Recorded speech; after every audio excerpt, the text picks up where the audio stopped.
गरुड़ जी ने कहा, हे केशव, यमलोक का मार्ग किस प्रकार दुखदायी होता है? पापी लोग वहां किस प्रकार जाते हैं, वह मुझे बताइए।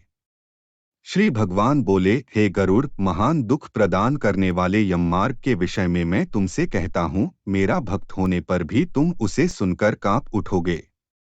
यममार्ग में वृक्ष की छाया नहीं है जहाँ प्राणी विश्राम कर सके।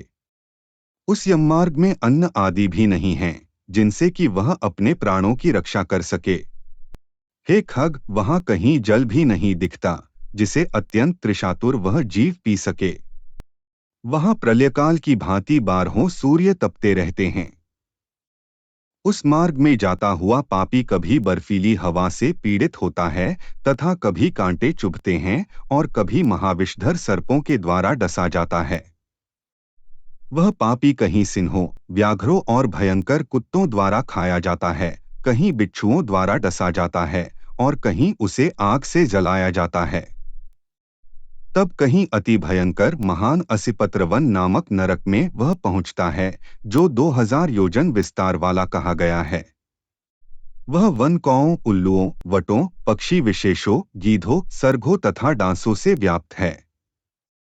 उसमें चारों ओर दावाग्नि व्याप्त है। असिपत्र के पत्तों से वह जीव उस वन में छिन्न भिन्न हो जाता है। कहीं अंधे कुएं में गिरता है, कहीं विकट पर्वत से गिरता है, कहीं छुरे की धार पर चलता है तो कहीं कीलों के ऊपर चलता है। कहीं घने अंधकार में गिरता है, कहीं उग्र भय उत्पन्न करने वाले जल में गिरता है, कहीं जोंकों से भरे हुए कीचड़ में गिरता है तो कहीं जलते हुए कीचड़ में गिरता है। कहीं तपी हुई बालुका से व्याप्त और कहीं धधकते हुए ताम्रमय मार्ग, कहीं अंगार की राशि और कहीं अत्यधिक धुएं से भरे हुए मार्ग पर उसे चलना पड़ता है। कहीं अंगार की वृष्टि होती है, कहीं बिजली गिरने के साथ शिलावृष्टि होती है, कहीं रक्त की, कहीं शस्त्र की और कहीं गर्म जल की वृष्टि होती है। कहीं खारे कीचड़ की वृष्टि होती है। मार्ग में कहीं गहरी खाई है, कहीं पर्वत शिखरों की चढ़ाई है और कहीं कंदराओं में प्रवेश करना पड़ता है। वह मार्ग में कहीं घना अंधकार है तो कहीं दुख से चढ़ी जाने योग्य शिलाएं हैं, कहीं मवाद, रक्त तथा विष्ठा से भरे हुए तालाब हैं। यम मार्ग के बीचों बीच अत्यंत उग्र और घोर वैतरणी नदी बहती है। वह देखने पर दुखदायिनी हो तो क्या आश्चर्य। उसकी वार्ता ही भय पैदा करने वाली है। वह 100 योजन चौड़ी है, उसमें पूय, पीबमवाद और शोणित रक्त बहते रहते हैं। हड्डियों के समूह से तट बने हैं, अर्थात उसके तट पर हड्डियों का ढेर लगा रहता है। मांस और रक्त के कीचड़ वाली वह नदी दुख से पार की जाने वाली है। अथाह गहरी और पापियों द्वारा दुखपूर्वक पार की जाने वाली यह नदी केशरूपी सेवार से भरी होने के कारण दुर्गम है। वह विशालकाय ग्राहों, घड़ियालों से व्याप्त है और सैकड़ों प्रकार के घोर पक्षियों से आवृत है। हे गरुड़, आए हुए पापी को देखकर वह नदी ज्वाला और धूम से भरकर कड़ाह में रखे घृत की भांति खौलने लगती है। वह नदी सुई के समान मुख वाले भयानक कीड़ों से चारों ओर व्याप्त है। वज्र के समान चोंच वाले बड़े बड़े गीध एवं कौओं से घिरी हुई है। वह नदी शिशुमार, मगर, जोंक, मछली, कछुए तथा अन्य मांसभक्षी जलचर जीवों से भरी पड़ी है। उसके प्रवाह में गिरे हुए बहुत से पापी रोते चिल्लाते हैं और हे भाई, हाँ पुत्र, हाँ तात, इस प्रकार कहते हुए बार बार विलाप करते हैं। भूख और प्यास से व्याकुल होकर पापी जीव रक्त का पान करते हैं। वह नदी झागपूर्ण रक्त के प्रवाह से व्याप्त, ममहाघोर, अत्यंत गर्जना करने वाली, देखने में दुख पैदा करने वाली तथा भयावह है। उसके दर्शन मात्र से पापी चेतना शून्य हो जाते हैं।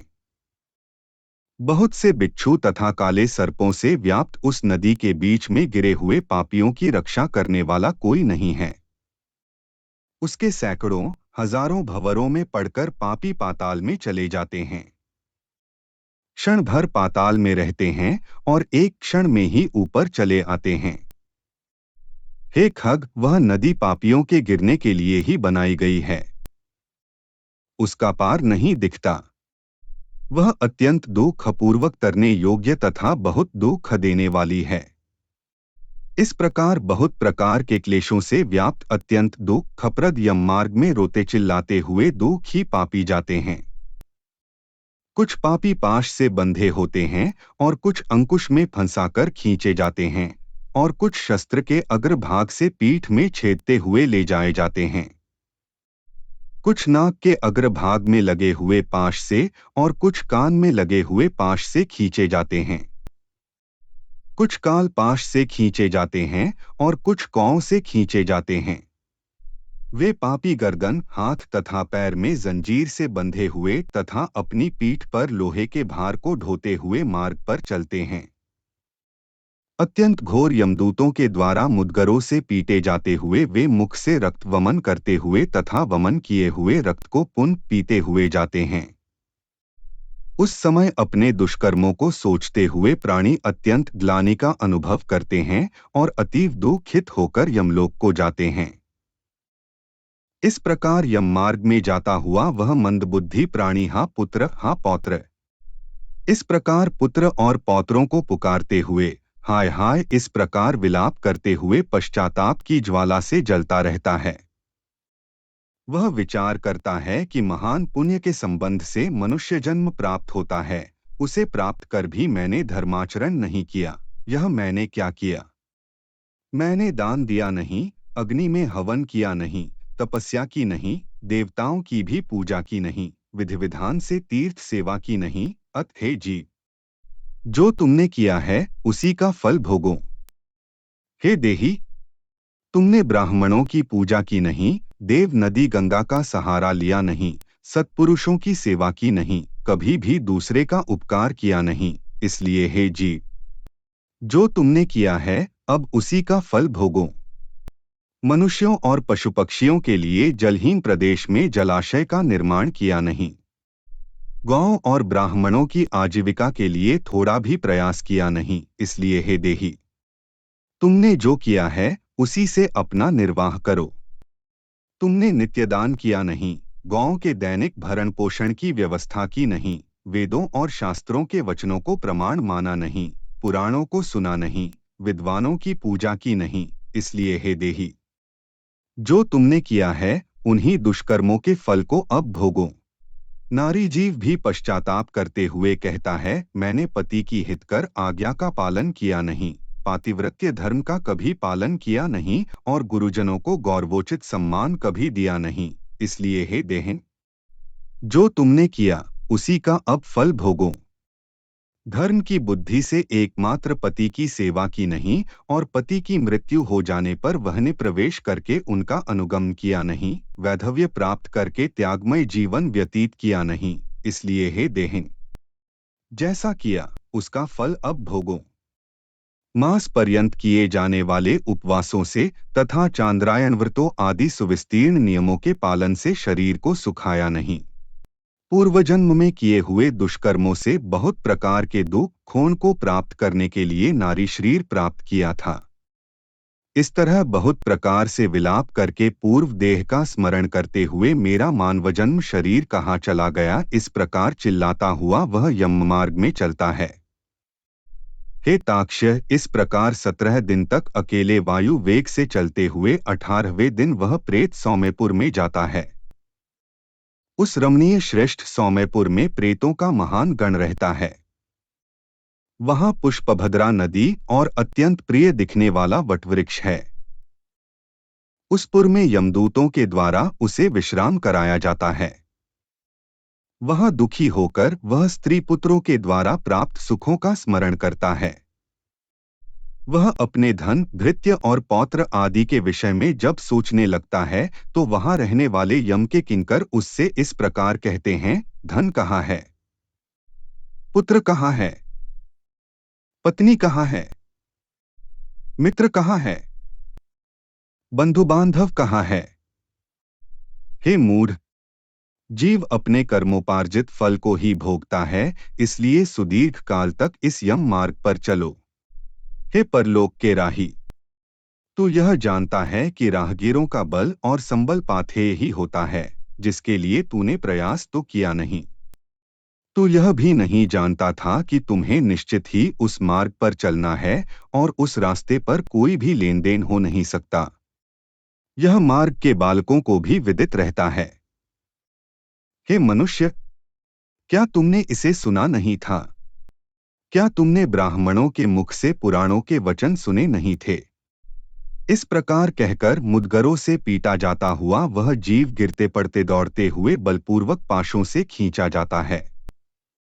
यहाँ स्नेह अथवा कृपा के कारण पुत्र पौत्रों द्वारा दिए हुए मासिक पिंड को खाता है। उसके बाद वह जीव सौरिपुर को प्रस्थान करता है। उस सौरिपुर में काल के रूप को धारण करने वाला जंगम नामक राजा रहता है। उसे देखकर वह जीव भयभीत होकर विश्राम करना चाहता है। उस पुर में गया हुआ वह जीव अपने स्वजनों के द्वारा दिए हुए त्रैपाक्षिक अन्नजल को खाकर उस पुर को पार करता है। उसके बाद शीघ्रतापूर्वक वह प्रेत नगेंद्र भवन की ओर जाता है और वहां भयंकर वनों को देखकर दुखी होकर रोता है। दयारहित दूतों के द्वारा खींचे जाने पर वह बार बार रोता है और 2 मासों के अंत में वह दुखी होकर वहां जाता है। बांधवों द्वारा दिए गए पिंड, जल, वस्त्र का उपभोग करके यमकिंकरों के द्वारा पाश से बार बार खींचकर पुनः आगे ले जाया जाता है। तीसरे मास में वह गंधर्वनगर को प्राप्त होता है और वहां त्रैमासिक पिंड खाकर आगे चलता है। चौथे मास में वह शैलागमपुर में पहुंचता है और वहां प्रेत के ऊपर बहुत अधिक पत्थरों की वर्षा होती है। वहां चौथे मासिक पिंड को खाकर वह कुछ सुखी होता है। उसके बाद 5वें महीने में वह प्रेत क्रौंचपुर पहुंचता है। क्रौंचपुर में स्थित वह प्रेत वहां बांधवों द्वारा हाथ से दिए गए 5वें मासिक पिंड को खाकर आगे क्रूरपुर की ओर चलता है।